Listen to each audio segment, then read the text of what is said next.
Salam alaikum, bonjour à toutes, bonjour à tous. On se retrouve dans cette autre capsule vidéo afin de continuer de dérouler les différents éléments de la procédure civile, mais au préalable, deux précisions.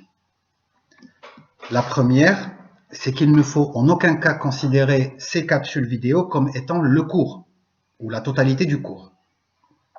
Ce sont uniquement des compléments aux différents documents qui vous ont été transmis et à ceux qui vous seront transmis par la suite. Ces vidéos ont également pour fonction de susciter des interrogations que vous allez m'exprimer par écrit et auxquelles je prendrai le temps de répondre. Entre parenthèses, si vous pouvez mettre vos questions sous les vidéos ou sous les documents dans le Padlet et non pas dans YouTube. Et si possible également, de signer vos questions, de mettre votre nom. Ce n'est pas obligatoire, c'est juste préférable. Ce qui va nous occuper aujourd'hui, c'est ce qu'on appelle les incidents d'audience. Alors, de quoi il s'agit? Ce sont les situations où adviennent des événements qui vont suspendre temporairement l'instance, l'interrompre ou carrément l'éteindre. On parle parfois du fait que le procès est rarement un long fleuve tranquille. En effet, parfois, entre l'introduction de la demande et le prononcé du jugement, c'est une ligne droite ininterrompue. Mais la plupart du temps, ce n'est pas le cas. La plupart du temps, pendant l'instance, pendant le procès, pendant la procédure, peuvent survenir toutes sortes d'événements, toutes sortes de situations qui vont soit dévier le procès de sa direction initiale, soit le mettre en pause, soit l'éteindre avant l'échéance qui était prévue. Alors, pour commencer, nous allons nous intéresser aux causes de suspension. Ici, on est dans la situation, on est devant la situation où une procédure est arrêtée pendant un temps plus ou moins long, et ce, pour différentes causes. Ces causes peuvent être de trois sortes. Des causes légales, explicitement prévues par la loi, des causes qui émanent de la volonté du juge, pour une raison bien précise et un fondement défendable, pertinent.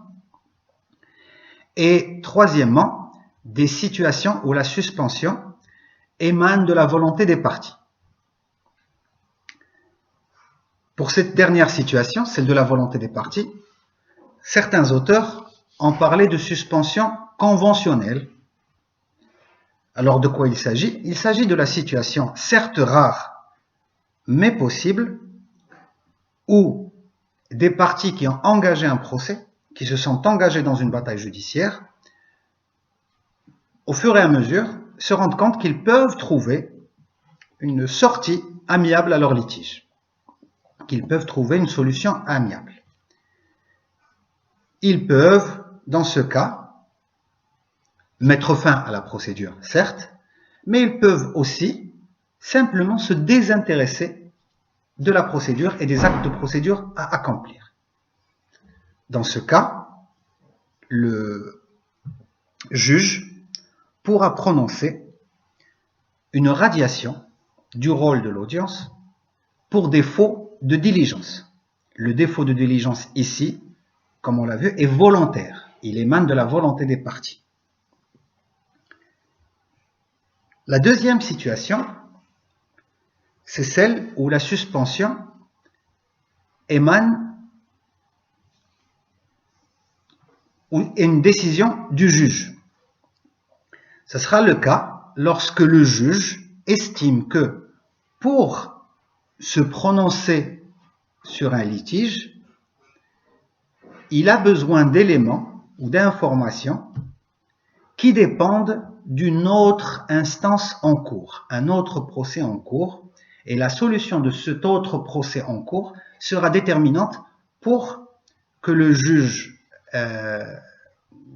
en question se prononce sur son affaire. Dans ce cas, le juge va suspendre l'instance jusqu'au prononcé du jugement dans l'autre affaire, puis reprendre. La troisième situation, qui en réalité est la première, c'est la suspension légale, ou la suspension qui est motivée ou fondée sur une disposition légale, sur la loi. Un cas qui va vous parler ou qui va vous sembler évident, que vous connaissez déjà, c'est lorsque un litige de nature civile est soumis à un juge, mais que ce conflit civil est basé sur un délit pénal. Le juge ici va obéir à la règle qui dit que le criminel ou le pénal tient le civil en l'état. Il va donc surseoir à statuer jusqu'à ce que la procédure pénale ait abouti à un jugement, ensuite reprendre.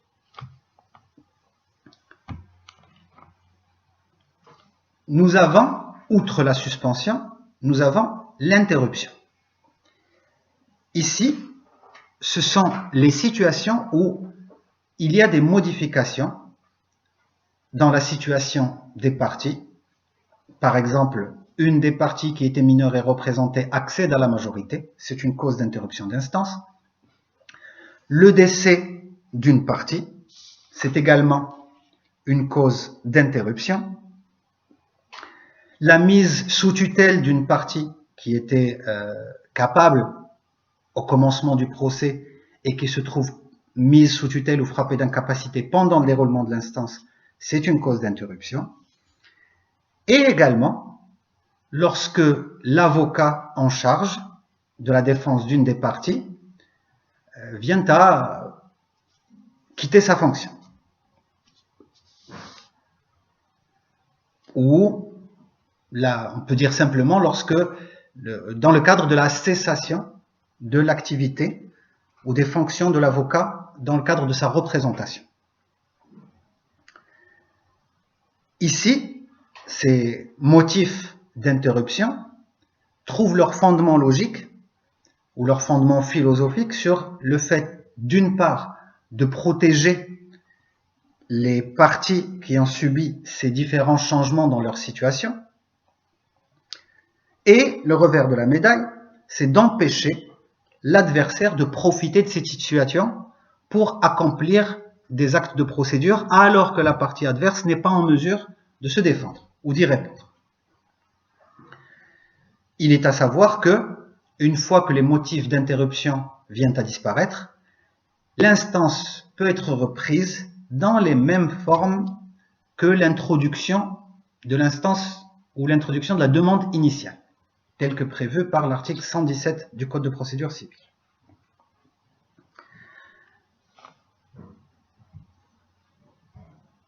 Troisièmement, il existe des motifs, des situations qui éteignent purement et simplement l'instance. En droit marocain, nous en avons trois: le désistement, l'acquiescement et la péremption. Il est à préciser que seul le désistement est expressément prévu par le Code de procédure civile.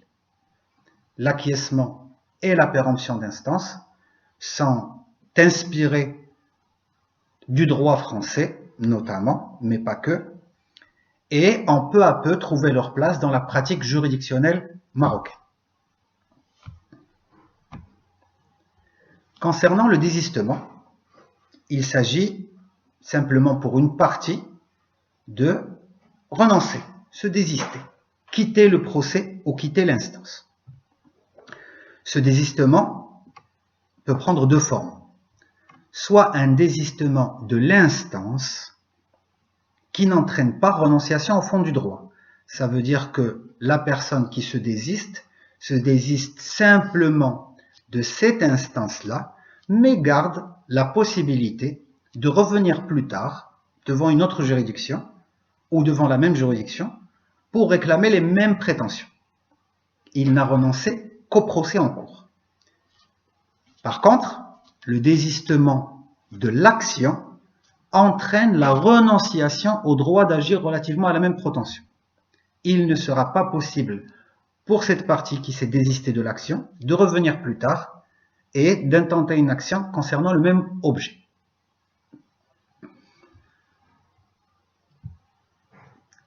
L'acquiescement. L'acquiescement, comme son nom l'indique, renvoie à l'idée d'acceptation ou d'être d'accord. Deux situations d'acquiescement, soit un acquiescement à la demande.